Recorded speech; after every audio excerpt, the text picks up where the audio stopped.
Kita bicara mengenai Indonesia menjadi referensi atau wisata kesehatan gitu ya Pak. Kalau dulu kan kita sering lihat bahwa banyak sekali warga negara kita bahkan gitu ya lebih prefer dia mungkin ke Penang gitu ya Pak, salah satu yang paling lekat dengan Indonesia untuk periksa ke sana gitu. Padahal sebenarnya kan kita berharap ya harusnya tetap di Indonesia gitu. Seperti apa sih Pak view-nya Pak Budi gitu ya? Kesehatan itu masalah trust ya, saya perbankan, masalah kepercayaan masyarakat. Apakah mereka bisa dapat akses yang mudah, kualitasnya bagus, dan murah. Dan buat kesehatan, semua orang yang penting itu kualitas, dia kan nggak mau dia meninggal.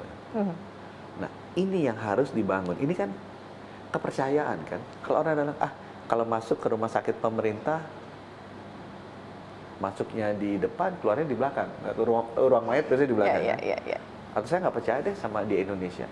Dokternya obat-obatannya, saya mendingin ke Singapura aja. Untuk yang mampu. Ini masalah kepercayaan kan. Nah, itu yang harus diperbaiki di kita. Karena pelan-pelan tuh bergeser. Dulu kan hanya orang kaya aja pergi.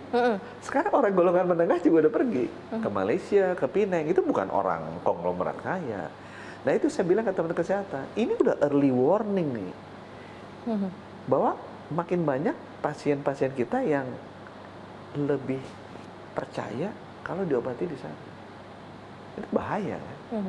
Ini masalah trust ini dari masyarakat. Dan kalau itu hilang, orang nggak ada yang mau ke sini. Bagaimana meningkatkan trust-nya untuk tetap di Itu sini yang Pak? saya bilang. Makanya mesti ada. Pertama mesti mudah. Emang pertama juga ada beberapa kesulitannya. Orang-orang di daerah Sumatera misalnya. Untuk mendapatkan layanan yang mereka inginkan, standar. Di Indonesia nggak ada. Makanya mereka mau ke Penang sama Singapura. Misalnya mau MRI. Waduh, nggak ada tuh. MRI paling dari 34 provinsi yang punya cuma 20 gitu kan mesti ke sana. Saya aja kaget misalnya breast cancer kan mamografi. Mamografi itu yang punya mamogram untuk periksa breast cancer dari 34 provinsi paling nggak sampai 15. Sedih kan seorang kena serangan jantung. Sedikit banget. Serangan jantung sama stroke. Itu kalau dia handle di bawah 4 jam, selamat tuh. Di atas 4 jam turun tuh. Yang tadinya 90% survivability itu turun ke 60 apa berapa.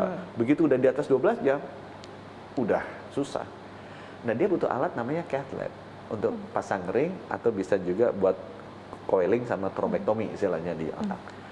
Nah, itu saya tanya kan, waduh kalau 2 jam, 4 jam nggak bisa di ibu kota provinsi itu. Masa orang karena Sukabumi mesti kirim ke Bandung kan bisa. Harus di masing-masing kabupaten kota.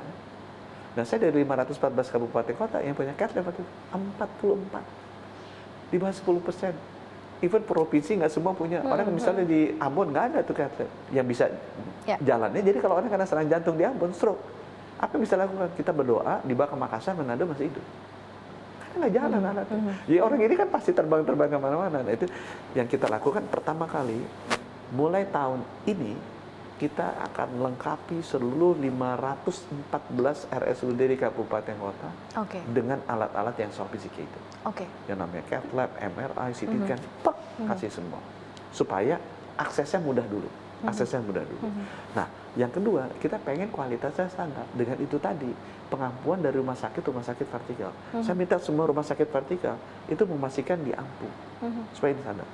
Dan yang saya sedang beresin itu harga. Harga itu mahal. Kalau kita untuk dapat layanan yang sama, kita tuh relatif mahal dibandingkan dengan Penang Malaysia. Dan masalahnya bukan hanya pajak, banyak masalah lain yang mendasar yang harus kita beresin. Tapi balik lagi ke situ adalah bahwa ya kita mesti membangun kepercayaan masyarakat bahwa mereka bisa mendapatkan layanan kesehatan yang baik. Kita berharap semua jadi pemerataannya tuh terasa gitu ya Pak, dari ujung Aceh sampai dengan ujung Papua ya Pak Budi ya. Di tahun 2024 ini seperti apa Pak roadmap-nya, target-target yang akan digenjot dari Kementerian Kesehatan sendiri Pak? Jadi kita kan ada pinjaman ya untuk bisa mengakselerasi kelengkapan alat-alat di seluruh provinsi. Ya, udah di-approve oleh World Bank cukup besar. Dan rencana kita di tahun ini kita akan mulai. Jadi misalnya tadi mamografi kita mau pasang di seluruh rumah sakit umum daerah 514. Kalau laki-laki itu banyak kansernya nomor 1 lung cancer. Itu butuh CT scan, low dose CT scan untuk diagnosisnya. Kita pasang di 514 kabupaten kota. Laki-laki nomor 2 meninggalnya gara-gara kolonoskopi. Kita pasang di seluruh kabupaten kota. misalnya cancer itu butuh kemoterapi, pasang yang lebih advance butuh radioterapi, alat yang mahal-mahal tuh bisa puluhan miliar, kita pasang di 38 provinsi. Nah itu akan menjadi program Kementerian Kesehatan 3 tahun ke depan, melengkapi semua infrastruktur kesehatan, mulai dari puskesmas, puskesmas juga kita rapikan. Puskesmas kan kita mau pasang USG, itu udah beres kan. USG itu saya pikir hanya buat bayi aja, ternyata bisa buat deteksi dini breast cancer. Cuma mesti diganti probe-nya yang linear. Kita beliin probe-nya supaya bisa deteksi dini breast cancer. Kita mau pasang EKG di seluruh puskesmas.